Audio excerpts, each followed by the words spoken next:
is Michèle from Jasami Publishing, doing yet another Jasami Bookworm podcast. And today I am delighted to say we'll be chatting with Aria, who is one of our key interns at the Jasami Intern program. And we're going to chat a little bit about her journey to Jasami. Good afternoon, Aria. Hello. So nice of you to have me. Oh, well, thank you very much. What a delightful accent. Would you like to tell everybody where you're from, please? I am from Bulgaria, from a very small town just southwest of the capital, which is called Montana. Nothing to do with the American state. Please do not ask me why it's called Montana. Probably get it mixed up quite a bit. Not there, but that sounds lovely. What is the area that you live in? Is there lakes or mountains or valleys? It's quite diverse. We are very far from the sea, but we are about an hour's drive from the Danube River. It's also quite hilly where I'm from, so there's quite a few rock climbers or rock climbing enthusiasts rather. It's a lovely area. Bulgaria gets praised a lot for its nature. Now I need to put that on my little list of places I want to visit, which is perfect. So what we're going to chat about today is your journey to Jasami. And of course, it starts with school. And we've discussed with some of our other interns, with both Isadora and Leah, about Brazil and Germany. So take us through, please, the education in Bulgaria and then how it led to coming to education here in Scotland. Well, as far as I know, education in Bulgaria follows a so-called German model, air quotes here. We start primary school around 7 years of age. I started at 6 because I'm some sort of wunderkind. We go 5 to 7 years of just primary and secondary school. Then you can go to a bigger high school. As such, I specialized in languages, so I went to a specific language high school where from year 7 onwards, or from grade 7 onwards, I studied German as a first language and Russian as a second. Mainly because I had already been studying English since I was 8, so there was no point in me starting English again at that point. Wow. So how, for reading and writing German and reading and writing Russian, because the Russian alphabet's so different, how challenging was that? What was the biggest challenge for you? To be honest, Russian and Bulgarian alphabets are very, very similar. They're both Cyrillic alphabets. Actually, the Russians took the alphabet from the Bulgarians back in the 5th, 6th century. So technically their alphabet is just the older version of Bulgarian alphabet. But the more challenging was German because I had already spoken English for a solid 5-6 years at that point. Or at least I had been learning it. So I kept making mistakes like pronouncing numbers incorrectly, pronouncing them as you would in English, or reading as if I was reading English when it was German. So learning German was actually more challenging than learning Russian in many ways due to similarities. So you were saying about the languages and how with English you learned it so early in life that you kind of would go to that as the first case. What was the other challenge in the different languages? There was definitely a bit of a challenge with German as well, with learning to love German when you already love English. I found that quite difficult. Obviously, I've been reading in English not since I was 8 years old, because that's when I started learning the language, but from age 11 onwards, my parents got me a Kindle and I started downloading ebooks on it, and that's where it all began, really.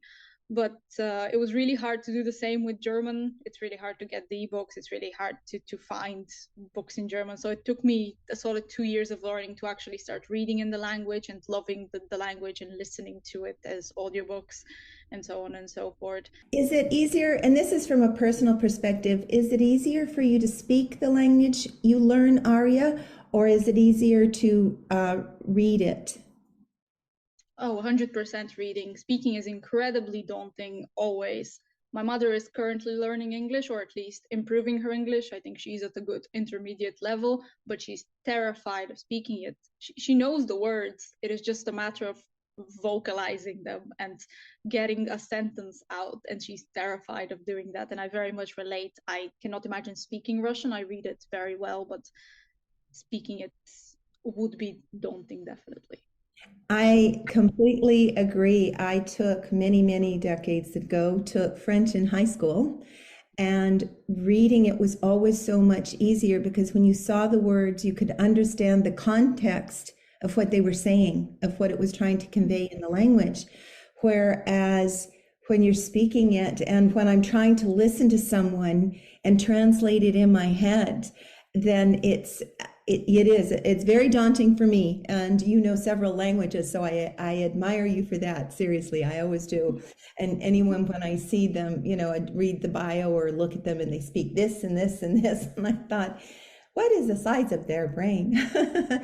So this brings me back to the Kindle. Perfect segue. Thank you very much. I didn't even plan it ahead, did we? So with the Kindle, what were your stories that you really enjoyed in the beginning? I remember the first book I downloaded on my Kindle. Well, one of two books was Pride and Prejudice by Jane Austen. Definitely was one of the first ones, and Stardust by Neil Gaiman, which illustrates my reading tastes quite well. I think on the one hand we have a classic novel, classic in early 19th century novel, and on the other hand we have fantasy fairy tale retelling with a little bit of young adult, a little bit of high fantasy. I was too young at 11 to read Stardust. Don't give it to your 11-year-old. That's the thing. You never, and as bright as you are and as intelligent as you are with reading levels, it's not just about the language, it's understanding the context, the underlying messages behind it, which when you're younger, you haven't experienced as much of life, so you won't understand kind of what I think of, I say the subliminal messages. So the education, you were educated in Bulgaria, but you've decided to go overseas for the program. How did you end up in Scotland?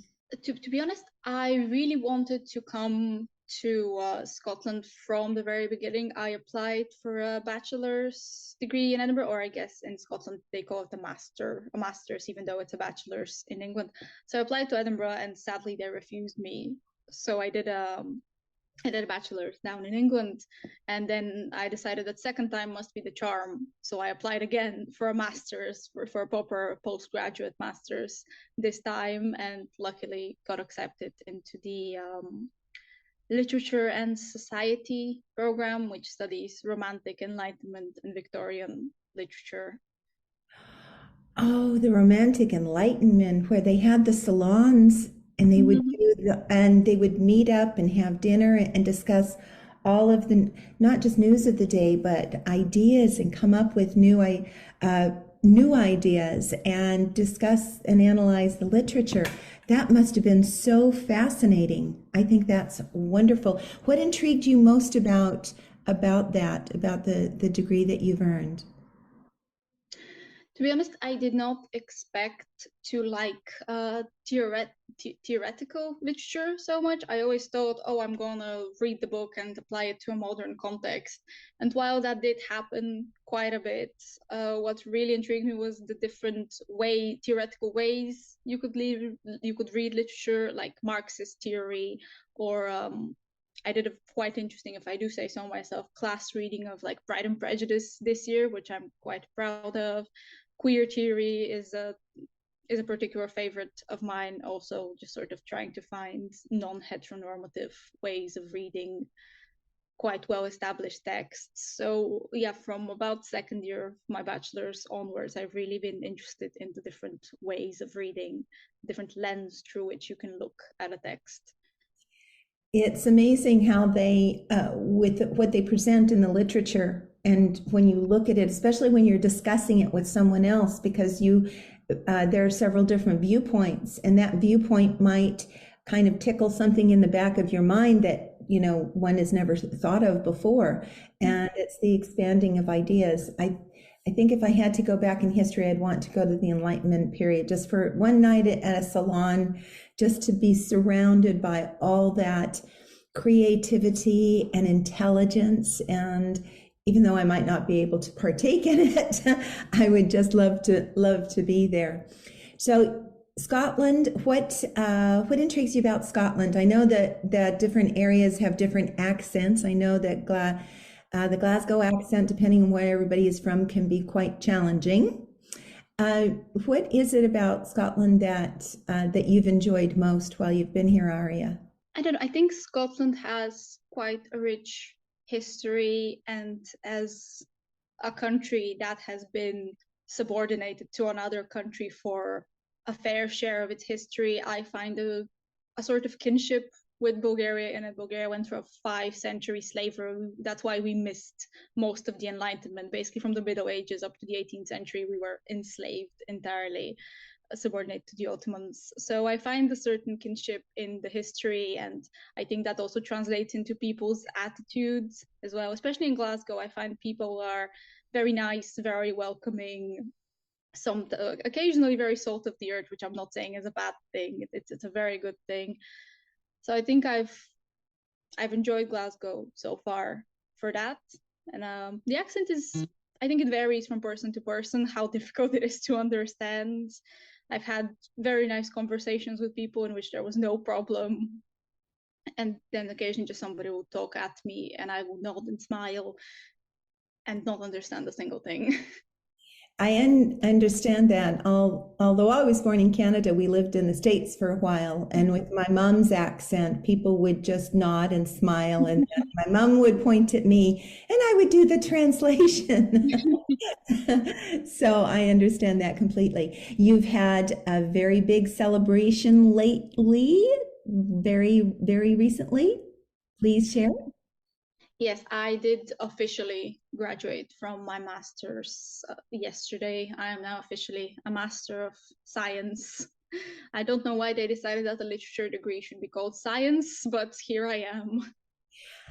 Sometimes you wonder about the decisions they make about these things, but congratulations, that's wonderful. I was applauding you there because it's wonderful to to achieve it when you've set that goal. Do you have further goals in continuing education for a PhD, or are you going to take a break, or are you going to pursue publishing ideas? We'll talk about the publishing in a moment. I definitely want to take a break from academia because I think academia is a bit of a bubble and you don't really get to experience the world as such, even if you're working and doing a degree. Being around students constantly ends up being a bit of an echo chamber. Everybody agrees with each other. Everybody's left-leaning, radical and liberal, and that's great. But talking in an echo chamber is not going to change anything in the world. And also academia can get incredibly petty, as I discovered this year, just not always in a bad way, but just small petty things like vying for the lecturer's attention or trying to get your article published. So I definitely need a break from that. I've enjoyed the research aspect of it, but a little break. Well, yeah. There are, as in every part of life, and all of us have it, the problems and issues that we have to deal with. And in a meeting yesterday, I was just saying it again, that my mantra is a problem is an opportunity in disguise. And the reason I always say that is that when you're faced with the problem, small or large, it can seem so intimidating. But figuring out the solution, going around it, over it, barreling through it, tunneling underneath it, when you get on the other side, it's always a lesson learned. The lessons in life we never learned from when we've had an easy day and everything's gone perfectly. But the problems that we're faced with and overcoming them or facing them or, as I said, barreling through them. On the other side, I've found that 9 times out of 10, it's always been an opportunity on that at the other end. So I like to say that. I think it also depends on the attitude when you want to get through it, but absolutely taking a break from academia sounds like a really nice segue into another part of life. So tell me exactly how you found Jasami. Well, I think we've already briefly talked about this previously, but I would love to repeat it for our listeners here. Thank you. Whenever I move to a new place, so whether it be in England, in Scotland, or in Bulgaria, I like to scope out local publishers and obviously visit all the local bookshops. But it's important for me to know what sort of stories are being published, what sort of stories are being told in a place. So of course, when me and my partner moved to Glasgow around the end of August, I immediately got on that, started looking up independent Glasgow publishers or publishers based in Glasgow. And among others, that's how I found Jasami, and that's how I found out you were looking for interns around the same time. It's serendipity. It's always, the right place at the right time. And fortunately, you have the interest in YA and Mm-hmm. and are going to working through our Hell series, which is wonderful. And we're going to talk about that in the next podcast. So I'll just leave that for the moment to intrigue everybody, saying, see, you really do have to come back. So you're going to take a break from academia. What are you thinking about? Do you have kind of a clue what you want to do? Are you going to pursue something more permanent in publishing or just do something entirely different? Publishing has always been an idea fixed in my brain as something I want to do. I think the first time I said I want to go into publishing was, funnily enough, at the dentist's appointment. The dentist, when I was still in high school, the dentist asked me, "So what do you want to do with your life? What are you going to do with a literature degree?" And I said, "Well, I can go into publishing, for example." And that's when I started looking into it and being more interested into it. So thank you to that dentist I went to that one time and never again. It can be that it's that little catalyst that will change an entire life, that moment. And it is the moments like that that do, set a path out in life when there may be another moment that comes and it changes entirely. What do you think it is about the publishing industry that keeps you intrigued? And I know you're going to explore editing with us, but is there other parts of it that you would like to explore? What intrigues you? I think editorial is the most sort of widely publicized area of publishing. So everybody knows, oh yes, a publishing house has editors. But the more I look into it, the more I realize that it's quite a bit bigger. Even in the smallest publishing house, there's always many more people than just the editor working behind the scenes. So I've really, because I am working with a literary agency as well and reading some books for them and scouting some books for them, I've also gotten to witness, not so much participate, but to witness from the sidelines how rights work and rights acquisition, licensing agreements for film, for translation. So that just sounds fascinating. Every so often the agency will take a break, and the break will be because they've gone to the Frankfurt book fair, for example, and all the traveling involved. That really sounds fascinating. As well as I've recently gotten into copy editing and typesetting books in InDesign, and that is really interesting to me, the way different fonts make a different impression and all that. So there's so much to explore in publishing beyond just editorial. Absolutely. And it's amazing to think of the difference it will make for the type of font that you use and the spacing between the lines. I am currently mentoring an author down in England, and she has dyslexia. I was worked on formatting the book so she would see what it would look like in print. But for her form, the right justification didn't work. She had to have the jagged edges because she would go from line to line. So she might start at one line and then skip down to the next halfway through it. So we had to work on the spacing between the lines, also in the font and making the font larger. So it is quite interesting to think of all of the little things that you can do to make it easier for someone else to be able to read a book. Now, I know you've read through Kindle. What is your favorite type of book? Do you like audiobooks? Do you still like Kindle, paperback, hardbacks? Do you have a favorite type that you prefer to read? Sadly, I have to say I have abandoned Kindle a little bit since I moved to the UK, because the main good of the Kindle was that it could get me foreign language books when I physically couldn't get them. Bulgaria has maybe 2 bookshops that sell English language books. Your local might stock Arthur Conan Doyle and maybe Jane Austen in the cheapest Collins Classics edition, but that's it. So the Kindle was very good for that. But since moving to the UK, I found that I wasn't even touching the Kindle, so I have now left it. My mother will inherit it, or has already inherited it, and is reading books in English on it and learning English after me and using the books I used. But I've definitely gone back to the physical books and also audiobooks. I've found that the less time I have to actually sit down and read, the more I'm on the move, the more audiobooks are just a lifesaver when I'm walking somewhere, or when I'm too tired to physically just sit down and stare at a page. I can just sit down and listen to an audiobook, or go around the house cleaning and listen to an audiobook. It is lovely because it's a different way for us to take in a story. When I read, it's like running a film in my head. But when you listen to someone, I love Agatha Christie, and David Suchet, who plays Poirot, one of the series, has done some audiobooks, and just listening to him, and because you've watched him, I really do enjoy that. Do you have any particular audiobooks that you've enjoyed? I already mentioned Neil Gaiman, but he also reads his own audiobooks, and I find his voice incredible.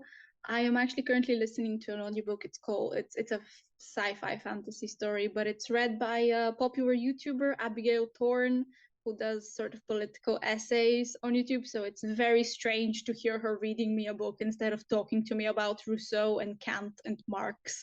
It is slightly surreal. I keep waiting for the punchline. When it's out of context, it is that's a different way of looking at it, or listening to it, as we say, and gives a different viewpoint. But you're right, when you do listen to the audiobooks, it is another way to enjoy our language and the language we have.